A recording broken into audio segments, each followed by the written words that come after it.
बिस्मिल्लाहिर्रहमानिर्रहीम। अस्सलाम वालेकुम व्यूअर्स, हमारे चैनल इन्फॉर्मेशन वर्ल्ड में आपका वेलकम।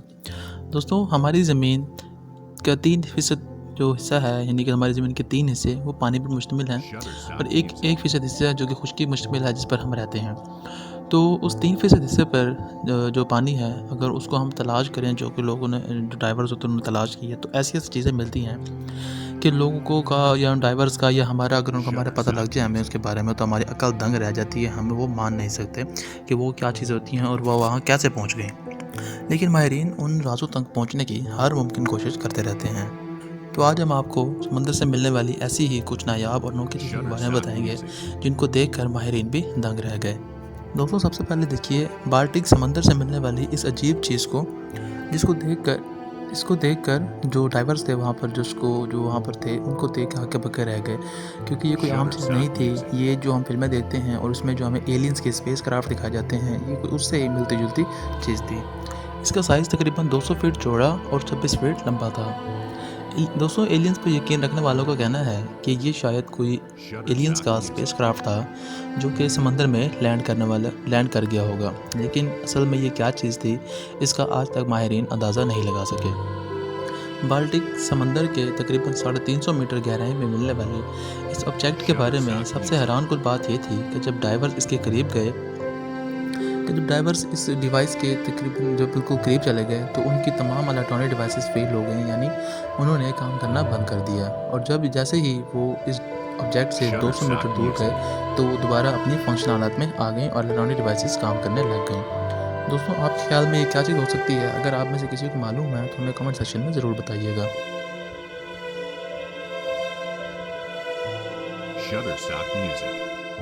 दोस्तों, ब्राज़ील में मौजूद इस बड़े और ऊंचे स्टैचू को देखने के लिए हर साल मुख्तलिफ ममालिक से लाखों लोग देखने के लिए आते हैं, जिसे क्राइस्ट द रिडीमर के नाम से जाना जाता है।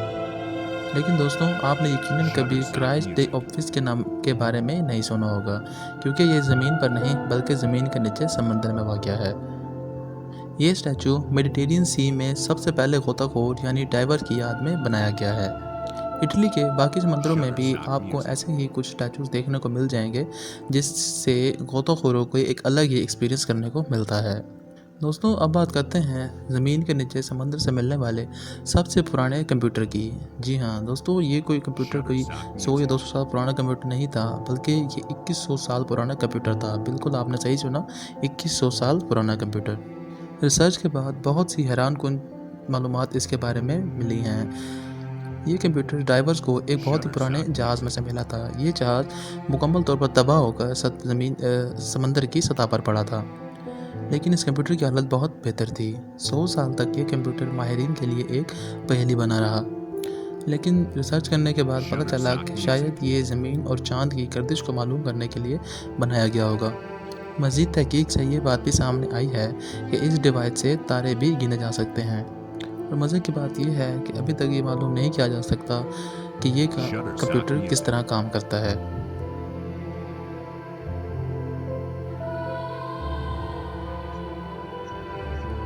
तो दोस्तों, इसके बाद आपको बताऊं कि कभी आपने समंदर में पार्क का नाम सुना है? अगर नहीं सुना तो आज देख लें। पानी में मौजूद ये पार्क असल में स्टैचू से बना हुआ है, जिसको मूसा का नाम दिया गया है, जिसमें अलग अलग स्टाइल्स बनाकर स्टैचूज मुख्तलिफ तरह से खड़े हुए हैं। हम ज़रा इस मोटे आदमी को ही देख लें, जो कि मज़े से सोफे पर बैठकर टीवी देख रहा है। और इसी तरह के और भी बहुत से स्टैचूज आपको देखने को मिलेंगे।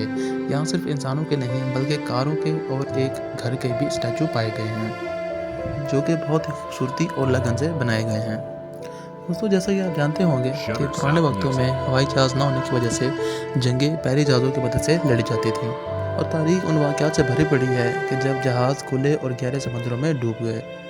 आज हम आपको दुनिया के सबसे बड़े जंगी जहाज़ के बारे में बताएंगे। इन जंगी जहाज़ों का नाम योमाटो और मुसाशी है, और इन जंगी जहाज़ों का वज़न तकरीबन 70,000 टन था, जो कि Japan super battleship world war 1 के दौरान समंदर में डूब गए थे। लेकिन हाल ही में मुसाशी जहाज़ के कुछ टूटे फूटे पार्ट समंदर की गहराई में 1000 मीटर की गहराई से मिले हैं। योमाटो बाद में डूबा था और इसके समंदर में डूबते ही 2 टुकड़े हो गए थे, इसलिए ये भी समंदर में 340 मीटर की गहराई से मिला है।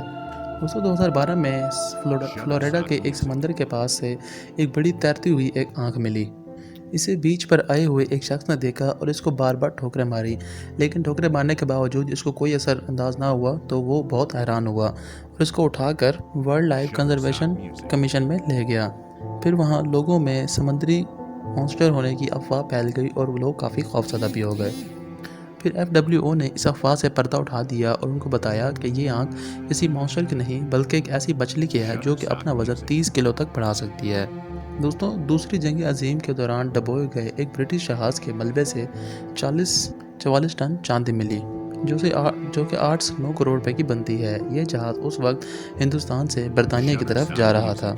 अमेरिकी बहरी कंपनी का कहना है कि ये आज तक समंदर से मिलने वाले खजानों में सबसे बड़ा ख़जाना है। ये कोई अजीब चीज़ तो नहीं, लेकिन इसे समुद्री तहकीकात में से मिलने वाले अजीब तरीन ख़जानों में शामिल किया जाता है। तो दोस्तों, हमारी वीडियो पसंद आई हो तो चैनल को सब्सक्राइब ज़रूर कीजिएगा ताकि मज़ीद इस तरह की अच्छी अच्छी वीडियोज़ आप तक पहुँचाई जा सके। अगले वीडियो तक अपना ख्याल रखिएगा। अल्लाह हाफ़िज़।